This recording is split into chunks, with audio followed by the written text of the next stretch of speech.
Rebonsoir et merci de vous joindre à nous à nouveau pour votre émission Zoom sur, alors consacrée ce soir à l'emploi, la valorisation des métiers et le travail décent en Mauritanie. Aujourd'hui, nous allons vous présenter le programme d'organisation et de valorisation des métiers en milieu urbain, lancé en partenariat entre le ministère de l'Emploi et de la formation professionnelle et le ministère de l'Intérieur et de la décentralisation. Nous allons vous présenter, entre autres, dans les détails, les métiers concernés, les critères de sélection, les bénéficiaires et les avantages offerts par ce programme. Restez avec nous pour en savoir plus. Nous avons nos invités avec nous ce soir. Avec nous, Monsieur Hamadi Bekay, qui est chargé de mission au ministère de l'Emploi et de la formation professionnelle. Également avec nous, Madame Aïcha El Khal, conseillère chargée de la communication au ministère de l'Emploi et de la formation professionnelle. Sans oublier, bien entendu, Monsieur Cheikh Eya, qui est le directeur général de l'emploi et au ministère de l'Emploi et de la formation professionnelle. Bonsoir à tous et merci de vous joindre à nous. Alors avant de continuer, je vous propose de suivre ce reportage d'Abdoulaye Damaba qui revient sur les temps forts du lancement de ce programme.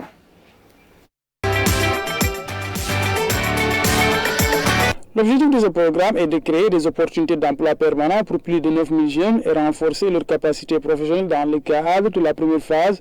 Cela permettra à 720 professionnels des 9 Moukata de la capitale d'exercer leur activité professionnelle dans le domaine de la couture, de la coiffure, de l'artisanat, de la mécanique, entre autres. Le directeur général de l'emploi au département de l'emploi et de la formation professionnelle a présenté les différents aspects de ce programme au cours de cette cérémonie.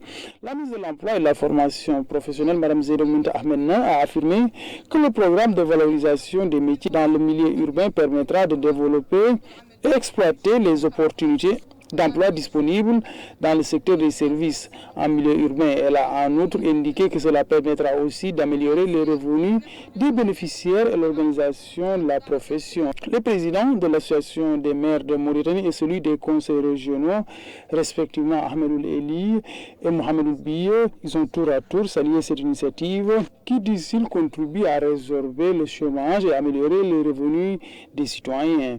Le président de l'Union nationale du patronat mauritanien, El Abdin Wolchi Ahmed, a pour sa part indiqué que le patronat a établi un partenariat allant dans le sens de la promotion de la formation professionnelle, c'est en collaboration avec le ministère de l'Emploi et de la formation professionnelle. Ce projet a pour ambition, dans le terme, d'améliorer le visage urbain des villes et la qualité des services et produits fournis, créer un climat propice pour la création d'opportunités d'emploi décents, entre autres.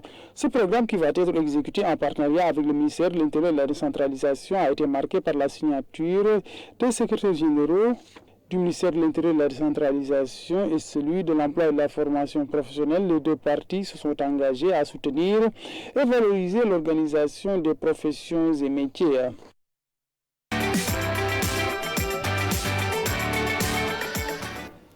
Bienvenue à ceux qui viennent de se joindre à nous. Ce soir, nous parlons emploi. Alors, vous avez suivi avec moi le reportage d'Abdoulaye Damaba qui revient un peu sur ce qui s'est passé, mais répondre aux besoins du marché et améliorer les qualités et les services fournis. Qu'est-ce que vous pouvez nous en dire plus en détail, les objectifs vraiment de ce programme qui a été lancé, M. Bekay? Merci. Je vous remercie de nous avoir donné cette occasion pour parler de cet important programme qui s'inscrit dans le cadre des objectifs du ministère visant à créer le maximum d'opportunités d'emploi au profit des jeunes, mais également de valoriser les emplois existants à travers la valorisation des métiers de manière générale et les professions. Le programme de valorisation des métiers en milieu urbain est donc un programme qui vient s'ajouter au bouquet de programmes qu'offre le ministère de l'Emploi et de la formation professionnelle dans le cadre de ces programmes, dans le cadre de ces politiques actives de l'emploi. Ceci dit, ce programme a la particularité de travailler avec un autre partenaire qui est très important, le ministère de l'Emploi, le ministère de l'Intérieur et de la décentralisation, et à travers ces démembrements de notamment les conseils régionaux et toutes les collectivités locales de manière générale, les communes et les conseils régionaux. Donc ce programme, dont l'objectif est de valoriser les emplois, il a aussi pour objectif de contribuer à la modernisation des villes à travers des vitrines offertes par ces services qui suivent une certaine norme urbaine, d'une part, mais aussi de contribuer à la création de l'emploi et l'amélioration des revenus des emplois existants. Donc, pérenniser les emplois, créer de nouvelles opportunités à travers l'extension des activités existantes, mais également aussi, c'est de donner un goût à nos jeunes qui, disons, sont retenus par certains freins psychosociaux pour l'exercice d'un certain nombre de métiers. Donc, cette activité sera un stimulant pour ces jeunes pour s'orienter vers ces emplois qui existent. Donc, l'extension de ces activités, le développement de ce secteur de services présente un programme innovant dans le domaine dont, pour la première fois, le ministère s'investit à travers la valorisation des métiers dans ce milieu qui est le milieu urbain et que, comme vous le savez, le problème du chômage se situe essentiellement au niveau urbain. Alors, nous reviendrons tout à l'heure sur les différents métiers qui sont concernés, mais j'aimerais parler un peu du partenariat que vous avez avec le ministère de l'Intérieur. Comment cela s'effectue, comment cela est mis en place?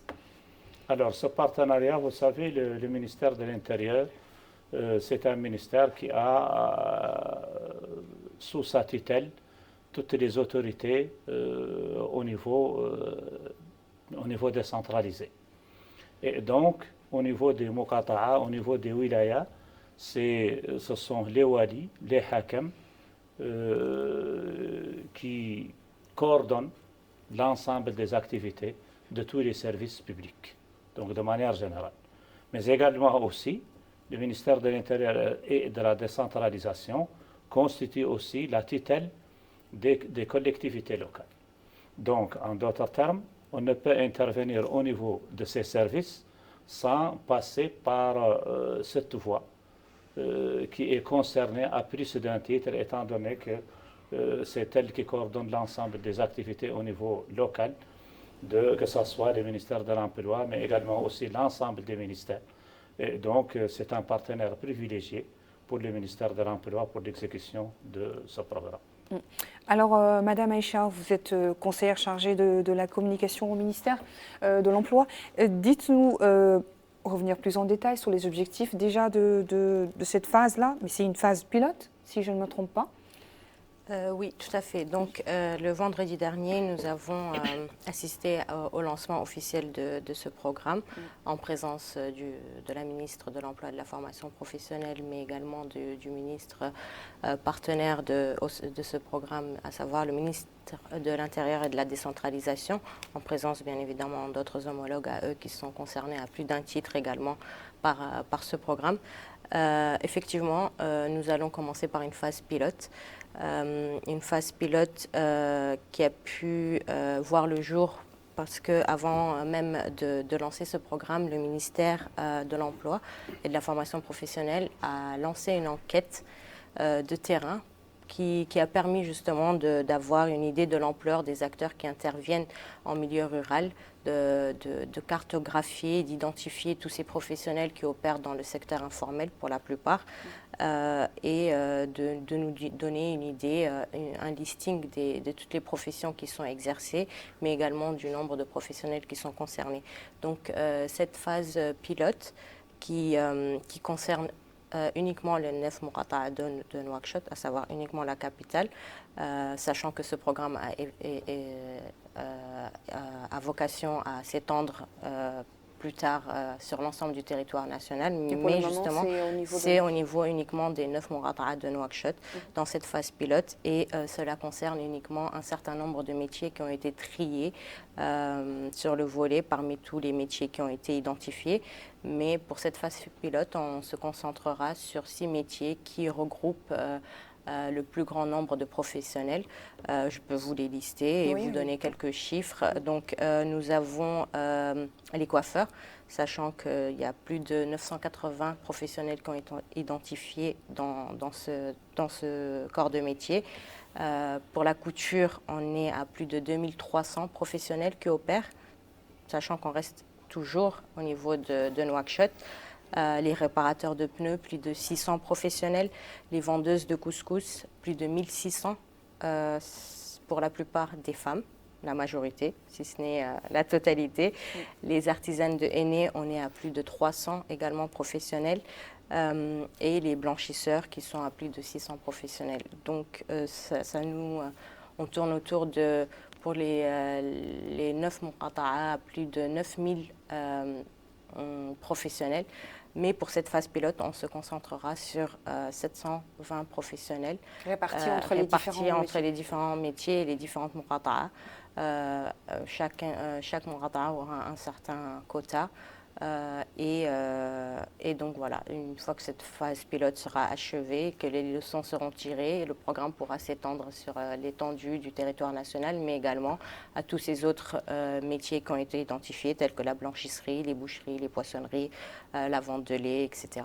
Il y a un bon nombre de métiers. Mais comment s'inscrire, comment cela se passe pour l'identification justement de ces professionnels-là? Est-ce qu'ils viennent s'inscrire? Est-ce que vous allez justement, l'enquête de terrain, nous avons envoyé des enquêteurs qui ont sillonné toutes les Mourata'a, qui ont identifié et recensé tous les professionnels. C'est un travail en amont qui a déjà été fait. Voilà, tout à fait. C'est un travail en amont qui a été fait et ces chiffres que je vous ai cités sont les résultats de cette enquête préliminaire qui a permis justement un peu de faire les fondements justement de ce programme et de pouvoir justement en tirer les objectifs et la feuille de route à suivre. Alors, Monsieur Cheikh, dites-nous, améliorer, pour répondre un peu aux besoins du marché, également améliorer la qualité des services, c'est quand même un programme ambitieux. Comment cela s'effectue? Comment vous comptez mettre en place tout cela? Tout d'abord, je vous remercie pour nous avoir offert cette occasion pour échanger sur ce programme qui est très important. Je voudrais d'abord dire que le partenariat avec le ministère de l'Intérieur et de la décentralisation s'inscrit dans le cadre de la coordination entre les différents départements ministériels. Nous, au niveau de notre département, nous avons élaboré une stratégie nationale de l'emploi qui s'articule autour de 4 axes principaux, dont le premier axe, c'est la prise en considération de la composante emploi dans toutes les stratégies et politiques sectorielles. Et c'est dans ce cadre-là, et pour y arriver, on essaye d'inscrire et de mettre dans le plan d'action des différents départements des objectifs emploi. Donc, ils doivent être mis dans le plan d'action. Et c'est dans ce cadre-là que nous avons fait ce partenariat avec le ministère de l'Intérieur. Bien entendu, le ministère de l'Intérieur a sous sa tutelle les régions, les mairies, c'est-à-dire les différents pôles de développement dans les différentes régions. Par rapport au métier, pour d'abord commencer cette opération, en amont, nous avons lancé une enquête qui a permis de sillonner toutes les Mourata'a de Nouakchott et qui nous a permis d'identifier plusieurs métiers. Ces métiers-là, à partir de ces métiers-là, on a pu identifier 9153 métiers ou 9153 personnes qui exercent des métiers et qui ont des locaux. Parce que, justement, on a essayé d'identifier juste les personnes qui disposent d'un local. Ça fait partie du critère d'identification. Absolument, ça fait partie du critère d'identification parce que, voilà, ça, c'est de l'auto-emploi. C'est des gens qui s'inscrivent dans le cadre du secteur informel. Et il était très important pour nous d'encourager, dans le cadre de la promotion du contenu local, leur exercice d'activité. Donc on a essayé de sélectionner pour la phase pilote les métiers qui sont exercés par les gens les plus vulnérables. c'est-à-dire les métiers qui sont exercés par les femmes de ménage, du moins les chefs de ménage, les femmes surtout les vendeuses de couscous, les salons de coiffure, les salons de henna et comment dirais-je, la couture. Et pour les hommes, les jeunes, surtout les blanchisseries, les réparateurs de pneus, et les coiffeurs aussi, et les tailleurs. Donc on a choisi en phase pilote ces métiers-là. Donc cette opération sera généralisée sur tous les territoires, l'étendue du territoire national. Donc on aura à faire des enquêtes au niveau national. On aura à identifier les métiers, bien entendu, suivant les priorités, et tout ça avec une approche participative, avec toutes les parties prenantes concernées par le développement. Parce que, comme vous le savez, le département de l'emploi ne crée pas l'emploi, il crée des conditions favorables pour la création de l'emploi. C'est dans ce cadre que nous avons opéré. Il convient de souligner qu'au niveau de la Mauritanie, l'offre est très importante de l'emploi. La demande est très importante, il ne se recoupe pas parce qu'il n'y a pas une adéquation formation-emploi. C'est dans ce cadre-là que nous allons saisir l'occasion pour essayer, même si des utilisateurs ou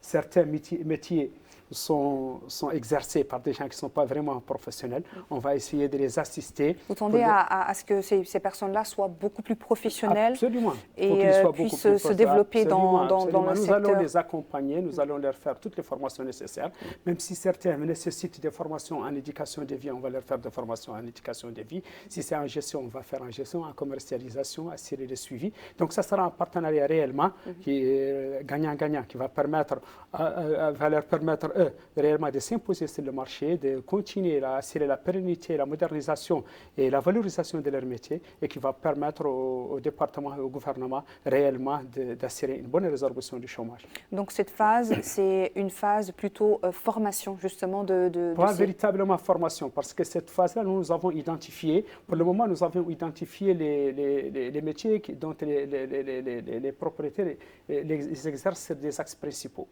Donc c'était juste un premier échantillon avec lequel on va travailler et qu'on va généraliser plus tard. Mais justement, dans le cadre du partenariat qu'il y aura, dans le cadre de la convention qu'on aura avec les bénéficiaires, ça sera une convention qui va leur permettre, dans le cadre de cette convention, nous allons leur équiper leur local complètement, c'est-à-dire avec tous les équipements nécessaires pour l'exercice, pour un exercice et assurer vraiment une modernisation de leur métier. On va leur donner des fonds de roulement si nécessaire pour acheter les matières premières. Et ensuite, on va même leur louer les locaux pendant une année. Donc, on va essayer d'avoir la même façade au niveau de tous les locaux qui sont pris en charge par le département. Donc, il y aura un sérieux travail qui sera fait, mais qui sera vraiment suivi d'un véritable suivi. C'est-à-dire, on assurera un véritable suivi de l'exercice de ces métiers et de sa promotion. Aujourd'hui, j'aimerais également revenir aussi sur, justement, Madame Aïcha, sur les avantages que vraiment offre, justement, vous êtes partie de la communication, vous gérez la communication, les avantages aujourd'hui que vous pouvez expliquer aux téléspectateurs, les avantages que ces professionnels peuvent bénéficier, justement, en adoptant ce programme-là. Bien sûr. Donc, comme l'a si bien dit mon collègue, ils bénéficieront tout d'abord d'un réaménagement total de leur local, sachant que l'un des critères principaux déjà, c'est qu'ils disposent d'un local. Donc un réaménagement total de la façade pour pouvoir justement moderniser, faire peau neuve tout simplement, avoir un peu plus d'attrait par rapport à la concurrence pour améliorer également la qualité des services offerts, pour les accompagner dans leur professionnalisation. Comme vous le savez, ce sont des professionnels qui opèrent dans un secteur informel, qui ne sont pas forcément professionnels, qui n'ont pas forcément tous des diplômes, ou même s'ils sont diplômés, ils n'ont pas forcément tous les équipements nécessaires pour pouvoir offrir les mêmes services que d'autres qui ont plus de moyens ou des opérateurs étrangers. Donc l'idée sous-jacente de ce programme, c'est vraiment d'offrir à ces professionnels tous les moyens à disposition pour qu'ils puissent concurrencer les autres professionnels qui exercent qui ne sont pas forcément nationaux et qui exercent dans le même corps de métier. C'est également aussi créer un climat propice à la création d'opportunités d'emploi permanents, parce que qui dit moderniser, valoriser un métier, les accompagner à se pérenniser et à être une structure réellement pérenne et qui prospère, ça veut dire la création d'emplois, ça veut dire la création d'emplois permanents, ça veut dire la création d'emplois décents, et c'est ça finalement l'objectif du département et de toutes les politiques qu'il engage. Ils vont pouvoir bénéficier, comme l'a dit tantôt mon collègue, de formation technique, pour ceux qui n'ont pas suivi de formation technique, ou éventuellement de valorisation des acquis pour ceux qui n'ont pas de diplôme mais qui opèrent dans le métier et qui ont appris sur le tas, comme on dit, de formation également, tout ce qui est qualité, hygiène, sécurité, environnement, toutes les normes sanitaires dont ils ont besoin pour si ce métier l'exige, comme par exemple les boucheries, les coiffeurs, tout ce qui est aussi en renforcement de capacité, tout ce qui est gestion, comptabilité, etc. Ce ne sont pas forcément des notions qu'ils ont, et tout ça aide justement à pérenniser l'entreprise, parce que derrière tout ça aussi se cache, non, ne se cache pas, mais on a pour objectif justement de promouvoir la micro et petite entreprise et aussi justement accompagner tous ces professionnels-là, toutes ces structures à se diriger, à migrer du secteur informel vers le secteur formel. Voilà, alors, Monsieur Hamadi, dites-nous, pour compléter un peu, le programme a été initié justement pour professionnaliser ces professionnels, mais pour résorber le chômage également. Mais est-ce aussi une manière d'inciter justement ces personnes-là à créer d'autres emplois, par exemple, que ce soit des start-up, que ce soit des entrepreneurs, disons? Absolument. L'idée derrière tout cela, c'est de développer ces activités. Et en les développant, donc, il y a extension. Et à travers l'extension, il y a la création de l'emploi. Mais cette extension doit être, ou du moins sera également accompagnée d'une amélioration de la qualité des services. Et donc de la compétitivité de ces services, parce que tout simplement le marché est inondé d'autres prestataires, et dont certains jouissent de compétences très particulières. Et vous savez, la Mauritanie a ratifié un certain nombre de conventions ou signé des conventions avec d'autres pays frères. D'une part, mais d'autre part aussi, il y a ce phénomène de mondialisation. Et donc, les frontières sont devenues, je dirais, très, très poreuses, si on peut dire. Et donc, il y a ce mouvement international, un peu des compétences qui migrent d'un pays à un autre. Et donc, pour sécuriser un peu les emplois qui peuvent exister, que le marché offre, le pays est dans l'obligation de développer des compétences nationales qui doivent être en mesure de concurrencer éventuellement les nouveaux venants. Et donc, je dirais que c'est un cercle dont les maillons chacun mène à l'autre. En développement, il y a extension, en extension, il y a donc création d'emplois, et tout cela est conditionné par l'amélioration de la qualité. Donc, c'est ce qui veut dire que le ministère a vu très rapidement qu'il faut développer ce secteur. Aussi, comme je le disais tantôt, mais également aussi mes collègues, le ministère cherche toujours à innover.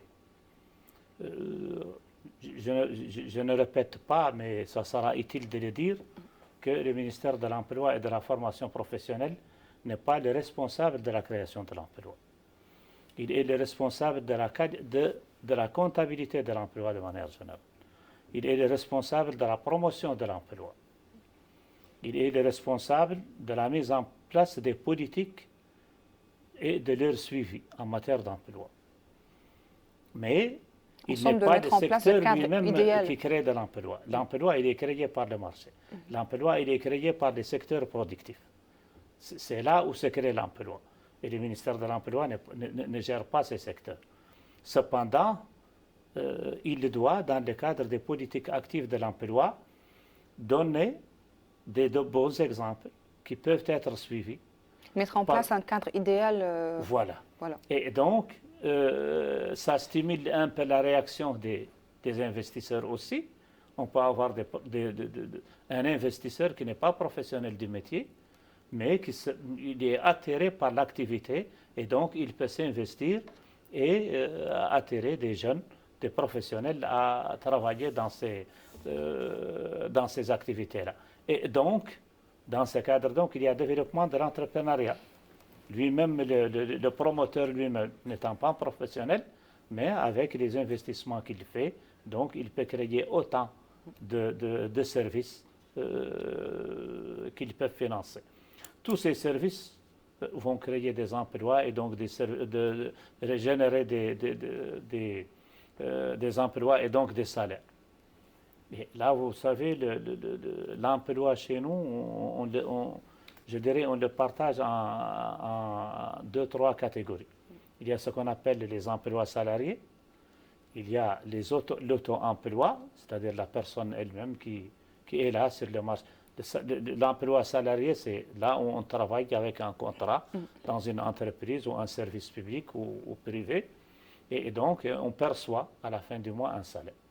Il y a l'auto-emploi, la personne elle-même, c'est de l'auto-entrepreneur, comme on dit. Et donc, il travaille pour lui-même. Donc, il prête ses services à qui veut les louer. Et donc, là, c'est un exercice de métier. Mais il y a également l'entrepreneuriat qui, lui, va créer les conditions de création de l'emploi et pour lui, mais également aussi pour d'autres, qui seront salariés également aussi dans ce domaine. Donc, nous considérons que c'est un programme très promoteur qui peut servir à beaucoup de choses, mais qui peut surtout changer un certain nombre de mentalités de nos jeunes qui malheureusement migrent très fortement ces derniers mois vers l'extérieur et pour exercer des métiers qui sont déjà offerts par notre marché ici. Peut-être certains diront non, mais les recettes ou les recettes les sont pas revenus n'est pas les mêmes. Mais je dirais qu'il faut voir aussi les conditions. Moi, je crois que vivre avec $1000, par exemple, aux États-Unis, ce n'est pas $1000 ici. Et il faut voir un peu le coût de la vie qui est très différent. Donc, à travers la promotion de ces activités et leur valorisation, elle va attirer davantage nos jeunes. Je répète aussi que le marché de l'emploi, le directeur général de l'a dit, le marché de l'emploi, il offre une importante demande de main-d'œuvre, une très importante demande. Malheureusement, cette demande n'est pas saisie par les citoyens mauritaniens. Elle est beaucoup plus saisie par les migrants étrangers, beaucoup plus que les Mauritaniens. Selon vous, pourquoi justement les Mauritaniens ou les jeunes Mauritaniens ne saisissent pas justement cette occasion d'emploi offert? Moi, je ferai retourner cela bon, il y a plus d'une raison, mais je retiendrai deux. Premièrement, comme je le disais tantôt, il y a des problèmes psychotechniques, malheureusement, chez nos jeunes, qui ne sont pas prêts à exercer un certain nombre de métiers. Ils les exercent ailleurs, mais ils ne les exercent pas ici. Et pourtant, la demande, elle existe.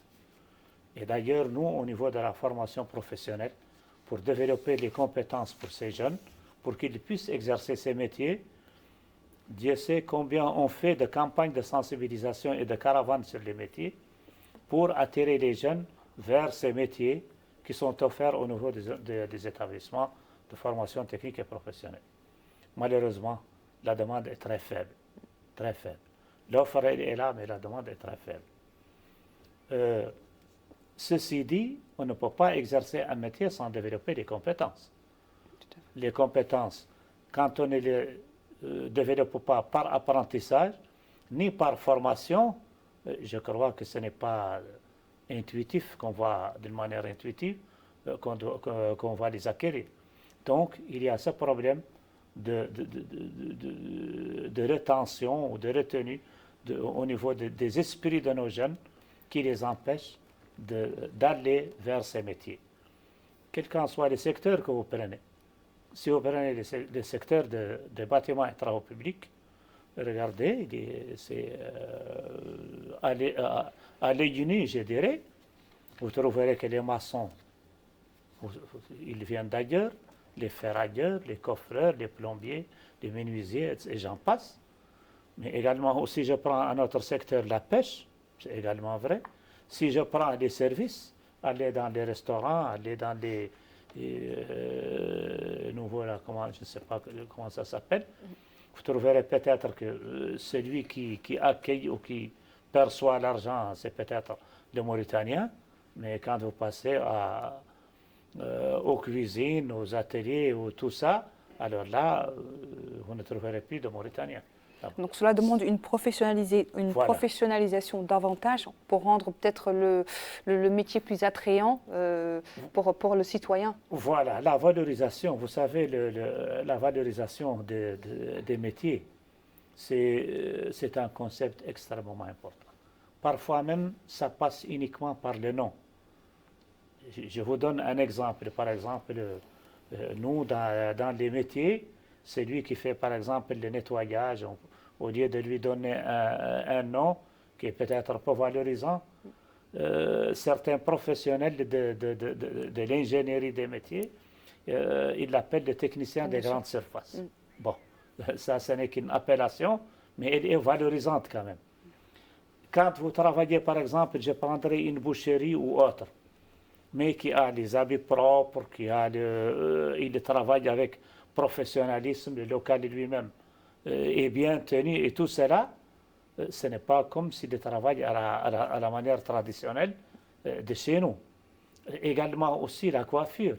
Et d'ailleurs, la coiffure, à titre d'exemple, lorsque nous avons fait l'enquête, c'est là où nous avons trouvé, par exemple, le plus de diplômés.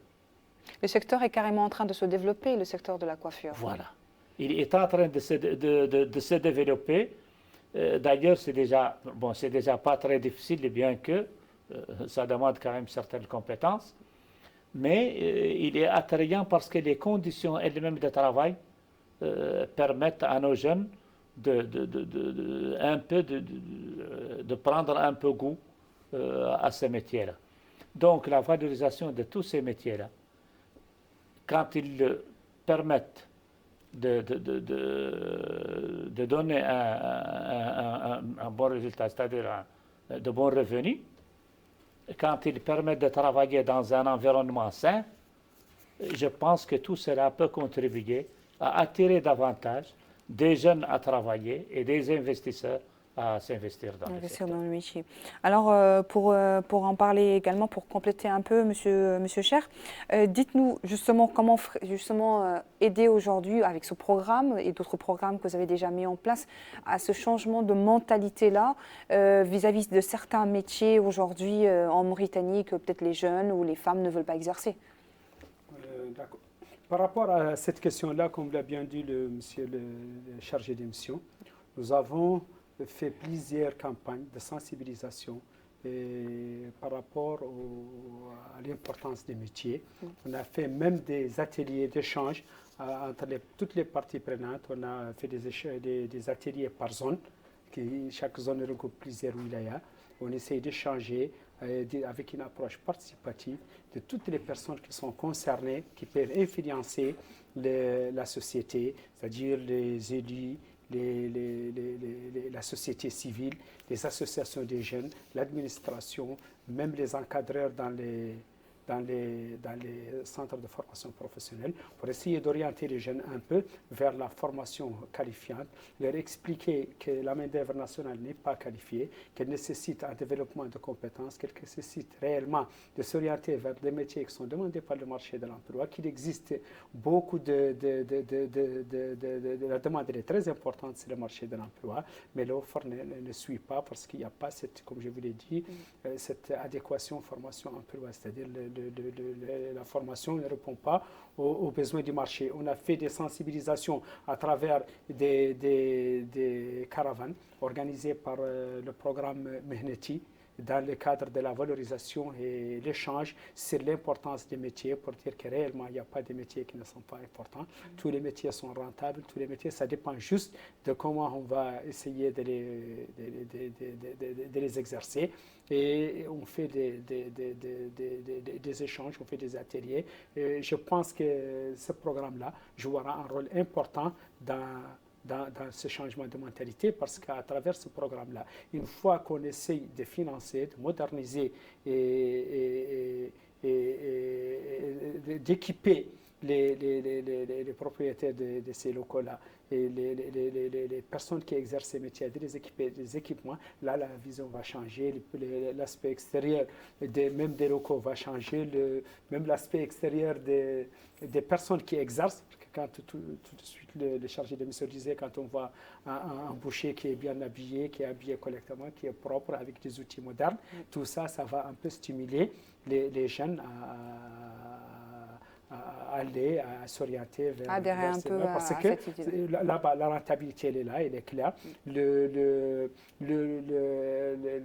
local, le commerce qu'on commence à exercer, le métier qu'on commence à exercer, va changera d'aspect extérieur, et ça peut toujours aider à réellement orienter les jeunes. Madame Aïcha, vous avez du boulot, hein, vous, au niveau de la communication, un petit peu pour ce changement de mentalité, mais également faire comprendre peut-être à ces professionnels-là ou ces personnes qui sont dans ces corps de métier que peut-être l'apparence compte, et aussi la modernisation du travail, aussi un certain comportement également à faire valoir également pour attirer les clients, pour développer son corps de métier, son travail. Tout à fait. Sans répéter ce qui vient d'être dit, effectivement, nous avons un travail important de sensibilisation à faire, un travail important d'éveil à faire auprès de notre jeunesse. Et c'est ce que nous avons déjà commencé à faire avant même le lancement de ce programme, à travers le programme Mehneti qui vient d'être cité, qui est un programme de valorisation et de promotion des métiers. Le slogan même de ce programme, c'est que tout métier est noble et qu'il n'y a pas honte à exercer un métier ou un autre. Et c'est un travail à faire, je pense, et c'est ce que nous faisons au plus près des citoyens. C'est des campagnes qui ont été faites aussi bien au niveau des marchés, au niveau des communes, au niveau des écoles, au niveau des établissements, pour promouvoir justement ces métiers, donner des exemples de réussite, pour justement montrer des bons exemples, pour donner un attrait, susciter des vocations auprès des jeunes qui n'ont, à défaut d'avoir des préjugés sur certains métiers, mais qui n'ont absolument pas idée des potentialités de ce que peut offrir tel ou tel métier. Et justement, on a beaucoup de travail, on a du pain sur la planche, comme on dit, pour pouvoir justement informer, inciter et susciter des vocations auprès de la jeunesse. Et je pense que ce programme vient justement renforcer tous les autres programmes qui existent. Ce n'est pas pour rien d'ailleurs que le programme Mehneti et le programme national intégré de la micro-entreprise sont les principaux acteurs de mise en œuvre de ce programme-là. Et ça démontre aussi que le ministère a beaucoup de programmes, mais ce ne sont pas des programmes qui se chevauchent, mais au contraire se complètent et s'articulent. Et on est toujours à la recherche d'une certaine cohérence pour voir les manques. Lorsqu'on met en œuvre un programme, on tire toujours des leçons qui nous permettent justement de développer de nouvelles actions, de nouveaux programmes. et celui-là ne fait que compléter toute la panoplie qui existe déjà. Justement, rapidement, par exemple, pour les personnes qui ont déjà eu à bénéficier de vos programmes antérieurs, est-ce que ces mêmes personnes-là peuvent bénéficier justement de ce nouveau programme? Bien Comme sûr. Mehneti, par exemple? Ceux qui ont pu bénéficier de Mehneti pourront tout à fait bénéficier de ça. Au contraire, je pense que si, ça va dans la logique des choses. Par exemple, si à travers Mehneti, ils ont pu bénéficier d'une formation ou de la valorisation des acquis ou ce genre de choses, justement, et s'ils répondent bien évidemment aux critères qui sont mis en place par ce programme, ils auront toutes les chances de pouvoir justement bénéficier de ce programme-là. Oui, effectivement, dans le cadre des appuis que le département généralement fait, on appuie les nouveaux projets, mais on appuie aussi les extensions. Donc cette situation-là peut s'inscrire dans le cadre des extensions. Il convient aussi de signaler que ce programme-là est adressé à toute catégorie de demandeurs d'emploi, aussi bien pour les NINI, c'est-à-dire les jeunes qui sont en déperdition scolaire et qui apprennent un métier comme ça d'une façon sans À partir faire... de quel âge vous prenez C'est à partir de 18 ans jusqu'à 50 ans. Tout à l'heure, Madame Aïcha disait que... Et même les diplômés, et là sans vous couper, Non, les allez-y. diplômés qui est très important, comme l'a bien tantôt dit mon collègue, monsieur le chargé de mission. Pour les diplômés, on a constaté que quand même quand les diplômés chômeurs interviennent ou exercent un métier, ils l'exercent correctement. Donc il est très important quand on voit que certains diplômés chômeurs dépassent ce blocage psychologique et commencent à exercer des métiers, et il faut les encourager. Donc vraiment... c'est l'occasion pour faire un appel aux diplômés chômeurs pour leur dire que ça, c'est des métiers qui sont rentables et que le département est prêt à les accompagner dans le cadre de leur exercice et de la façon la plus moderne, et à leur fournir tous les équipements nécessaires selon leur ambition et selon leur vision et Cela peut être une porte. Cela peut être une porte vers l'entrepreneuriat des jeunes et des femmes. Puis une porte vers la reconversion éventuellement. Ouais. Tout à l'heure, vous disiez qu'il y avait beaucoup de femmes. Est-ce que c'est fait exprès ou c'est parce qu'il y a beaucoup plus de femmes qui se sont présentées ou qui répondent un peu plus aux critères? Non, tout d'abord, moi je tiens à vous signaler qu'on a ciblé d'abord les personnes les plus vulnérables. Et ce sont ces gens-là pour lesquels on a orienté les programmes sociaux du président de la République. Et donc, c'est dans ce cadre-là que nous avons d'abord fait une discrimination positive envers les femmes, les gens, et aussi les jeunes qui sont les plus... On a essayé d'orienter, de faire notre première phase pilote. On va généraliser plus tard sur tous les métiers. Mais pour le moment, on a essayé de commencer avec les métiers pour les personnes les plus vulnérables. Alors, donc, comment les vendeuses de couscous, les femmes qui ont les salons de henna, les salons de coiffure. Donc, on a essayé un peu de la couture avec ces... Alors, comment ce programme est financé? Ce programme, c'est quand même un programme ambitieux. C'est financé sur fonds de l'État? Il est financé sur le fonds de l'emploi, un fonds national qui a été mis en place par le président de la République. Ça fait partie de ses engagements. Il s'est engagé à mettre en place dans Ta'ahoudati, de mettre en place un fonds national pour le financement des initiatives d'entrepreneuriat et de l'emploi. Et ce fonds a été mis en place. Et ça fait partie de ces objectifs et des activités qui sont éligibles pour le financement auprès du fonds. Vous parliez également que le programme commence d'abord ici, Neuf Moukata de Nouakchott. Quand est-ce qu'on peut espérer justement une extension au niveau de l'intérieur du pays? On est sur la préparation des enquêtes au niveau de l'intérieur du pays. Donc, une fois qu'on finalise la préparation des équipes, ils vont aller directement parce que le programme il a démarré depuis le vendredi et on est sur le travail, c'est continu. Il n'y a plus d'arrêt. Bon courage. Hein. Et également, dites-nous, Monsieur Bekay, pour revenir un peu sur les partenariats, est-ce que vous comptez justement être en partenariat avec d'autres départements? L'intérieur, c'est bien, mais d'autres départements, parce que c'est peut-être des départements qui peuvent aussi appeler à une certaine professionnalisation. Bon, il faut dire que nous ne sommes pas à notre premier partenariat. Nous avons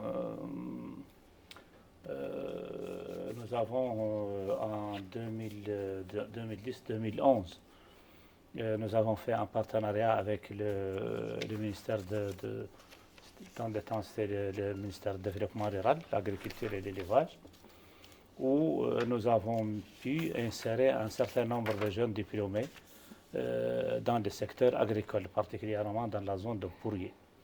Et c'était une opération qui a très bien réussi. C'est des jeunes qui, depuis ces années-là, se sont convertis, je dirais, en agriculteurs, bien que peu d'entre eux étaient de formation dans le domaine de l'agriculture. Nous avons également fait aussi, quelques années après, en partenariat avec le ministère de l'Habitat, où nous avons pu, à travers un important projet, insérer environ 150 jeunes qui sont devenus des promoteurs aujourd'hui. Ils ont leurs entreprises et ils travaillent dans l'exécution des travaux de construction. Nous avons également aussi un autre qui est actuellement en cours de finalisation avec le secteur de la pêche, notamment avec la Mauritanienne de pêche et de l'élevage, la Mauritanienne des produits de promotion des produits de l'élevage, où nous allons mettre aussi un important programme, mais qui est spécifique pour les boucheries. Ceci dit, comme l'a dit tantôt mon collègue, le directeur général, l'un des premiers d'ailleurs objectifs de la stratégie nationale de l'emploi, c'est d'intégrer un objectif emploi et insertion dans les plans sectoriels de développement. Et donc, l'opérationnalisation de cet objectif passe entre autres par des conventions de partenariat avec ces programmes. Mais aussi, également, il y a une autre convention avec le ministère de l'Environnement, qui a été également aussi signée il y a de cela 2 ans, il y a de cela 2 années, et qui est en cours d'exécution. C'est-à-dire que nous avons une multitude de conventions et d'ententes avec plusieurs départements. Là où une ligue se présente, nous, on saisit l'occasion pour développer un partenariat. Alors aujourd'hui, dites-moi, Monsieur Cheikh et Madame Aïcha, que prévoit aujourd'hui le ministère pour la prochaine phase, justement? Ben, comme on l'a dit à de nombreuses reprises, la prochaine phase, c'est de s'étendre géographiquement, mais également de s'étendre aux autres métiers. Comme l'a dit tout de suite mon collègue M. Bekay, nous sommes en cours de finalisation des différents partenariats, dont par exemple la Mauritanienne de l'élevage pour les boucheries, mais également il y a d'autres métiers porteurs comme les poissonneries, les blanchisseries, etc. Donc là vraiment la première chose qui reste à faire, c'est d'entamer les enquêtes au niveau national, au niveau de toutes les wilayas, les grandes villes. N'oublions pas que, comme le nom l'indique, c'est en milieu urbain. Donc ensuite, avec les résultats de ces enquêtes-là, on pourra justement tracer les feuilles de route pour les différentes wilayas, sachant que chacune a ses spécificités. Donc, alors, Monsieur le Directeur. Justement, pour nous, moi je pense qu'on va agir à 2 niveaux. En ce qui concerne la phase pilote, on a déjà identifié les bénéficiaires, donc on va passer à la mise en œuvre du programme. Donc c'est des étapes, voilà, c'est l'identification des équipements, la contractualisation avec les concernés et le lancement de l'opération. C'est-à-dire la mise en œuvre carrément de l'opération. Pour ce qui est de l'intérieur du pays, on va commencer l'identification. Donc voilà, ce sont les phases, les prochaines phases. Eh bien, merci beaucoup. C'était un réel plaisir de partager ce plateau avec vous. Merci beaucoup à M. Hamadi Beke, qui est chargé de mission au ministère de l'Emploi et de la Formation professionnelle. Également, merci. Madame Aïcha Lekhal, conseillère chargée de la communication au ministère de l'Emploi. Merci à vous, Monsieur le directeur général, Monsieur Cheikh Iya, directeur de l'Emploi au ministère de l'Emploi et de la Formation professionnelle. Merci à vous de nous avoir suivis tout au long de cette émission. Merci à l'équipe technique et rédactionnelle, mention spéciale à l'équipe technique. Et très bonne soirée sur El Mauritania.